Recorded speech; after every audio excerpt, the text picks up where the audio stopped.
तो साथियों नमस्कार। आप सभी को पहले ही कहना चाहूँगा, आज की इस वीडियो को पूरा लास्ट तक देखना, क्योंकि बहुत ज़रूरी वीडियो है और बहुत हेल्पफुल है आपके लिए। बहुत सारे ऐसे पशुपालक भाई हैं और प्रैक्टिशनर भाई हैं जो कि ये कमेंट करते हैं, अगर हमें फील्ड में कभी गाय का डिस्टोकिया केस देखने को मिले तो उस स्थिति में हमें क्या करना चाहिए। तो आज हम इसी टॉपिक के बारे में कुछ जो ज़रूरी बातें हैं उनके बारे में बात करने वाले हैं। तो इस वीडियो को आप पूरा लास्ट तक ज़रूर देखिएगा।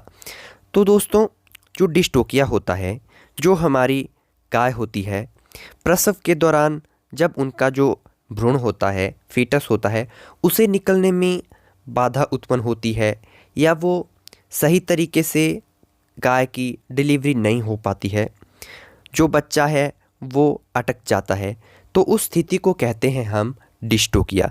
तो ऐसी हालत में हमें क्या करना चाहिए। तो दोस्तों, डिस्टोकिया अगर जो गाय है उसका जो एब्डोमिनल स्पेस जो होता है, यानी कि बच्चे का साइज़ बड़ा है और जो पशु पेल्विस है वो पेश है वो छोटा है, तो उस वजह से डिस्टोकिया हो जाता है। या फिर कई बार जो एनिमल है उसकी सर्विक्स प्रॉपरली तरीके से खुली नहीं होती है, यानी कि पूरी तरह से खुली नहीं होती है। मतलब ऐसे बहुत सारे कारण होते हैं जो कि एनिमल में डिस्टोकिया का केस बनाते हैं।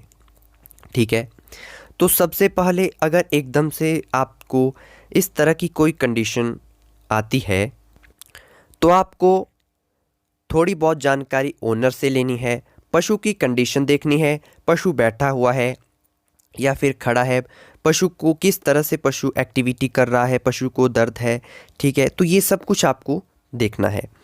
फिर आपको अलसी का तेल या सरसों का तेल लेकर अपने हाथ में ग्लव्स वगैरह सब कुछ प्रॉपरली करने के बाद आपको पर वेजाइनल मेथड के द्वारा आपको योनि में हाथ डालना है और उसमें ये चेक करना है कि जो अंदर फीटस है, जो बच्चा है, उसकी पोजीशन किस तरीके से है, यानी कि वो जो उसकी नॉर्मल पोजीशन होती है वो उस तरीके से है, कहीं उसका मुंह पीछे की ओर मुड़ा तो नहीं है, उसकी कहीं पीछे वाली टांगे आगे तो नहीं आ गई है। ठीक है, ये भी चेक करना है कि पशु की कौन सी टांगे आगे है, आगे वाली है, पीछे वाली है। तो ये पहचान करना आपके लिए बहुत ज़रूरी होता है। फिर उसी हिसाब से आपको बच्चे को बाहर निकालने के लिए काम करना होता है। ठीक है, अगर पशु में जो बच्चा है, फीटस है, वो नॉर्मल पोजीशन में है, ठीक है, तो आप उसको बड़ी आसानी से बाहर निकाल सकते हैं। दिक्कत तब आ सकती है जब पेल्विस छोटा हो और बच्चे का साइज़ बड़ा हो। ठीक है, अगर कहीं बच्चा अंदर योनि में मुड़ गया है तो फिर प्रॉब्लम आ सकती है, तो इस पर हम आपको अलग से बताएंगे।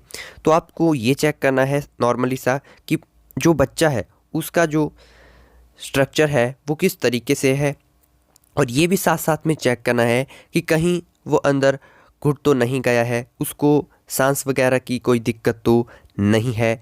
तो ये सब बातें आपको चेक करते रहना है और साथ ही साथ ये भी चेक करते रहना है कि कहीं जो गाय है उसकी कंडीशन भी ख़राब ना हो।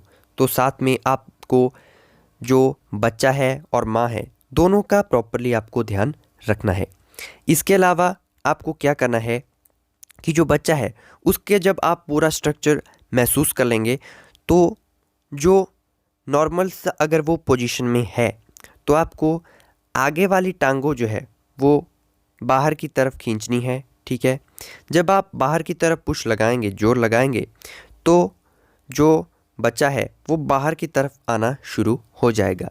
तो आपको धीरे धीरे करके बच्चे की आगे वाली टांगे और साथ ही उसका जो मुंह है उसको भी साथ में खींचने की कोशिश करनी है, साथ में बाहर की ओर खींचना है। और बहुत आपको क्या करना है कि धीरे धीरे करके ये काम करना है, झटके से नहीं करना है, इससे गाय को अंदरूनी इंजरी आ सकती है। तो इस बात का आपको प्रॉपरली ध्यान रखना है। आपको ये ध्यान रखना है कि अगर आप जो काफ है उसकी टांगों को खींचेंगे तो उसका जो फेस है, ठीक है, वो अंदर फंसा रह जाएगा। तो आपको आगे वाली जो टांगे हैं और जो काफ का मुंह है उसको एक साथ बाहर निकालना है। तो इसके लिए आप किसी अन्य व्यक्ति की सहायता ले सकते हैं। उसके भी हाथ बिल्कुल साफ सफाई का बिल्कुल आपको ध्यान रखना है, कहीं अंदरूनी इंजरी गाय को ना हो। तो आप क्या कर सकते हैं कि पशुपालक को बोल सकते हैं कि वो जो आगे वाली टांगे हैं उनसे जोर लगाए और आप उसके मुंह को उसके साथ आगे वाली टांगों के साथ बिल्कुल बाहर निकालने के लिए मदद करें। तो इस तरीके से आप प्रॉपरली डिस्टोकिया का जो केस है वो इजीली हैंडल कर सकते हैं। अगर पशु का एब्डोमिनल छोटा है और जो काफ है उसका साइज़ बड़ा है तो ये तरीका बहुत ही कारगर है और इस तरीके से आप डिस्टोकिया का केस गाय में अच्छे तरीके से हैंडल कर सकते हैं। और दोस्तों, बाकी जो डिस्टोकिया है वो समय और स्थिति के हिसाब से जो बच्चे का स्ट्रक्चर है वो किस तरीके से कहीं वो मुड़ गया है तो उस तरीके से देखने को मिलता है। तो गाइज़, अगर आपको वीडियो पसंद आई हो तो वीडियो को लाइक करें, दोस्तों के साथ शेयर करें और चैनल को सब्सक्राइब करें। धन्यवाद।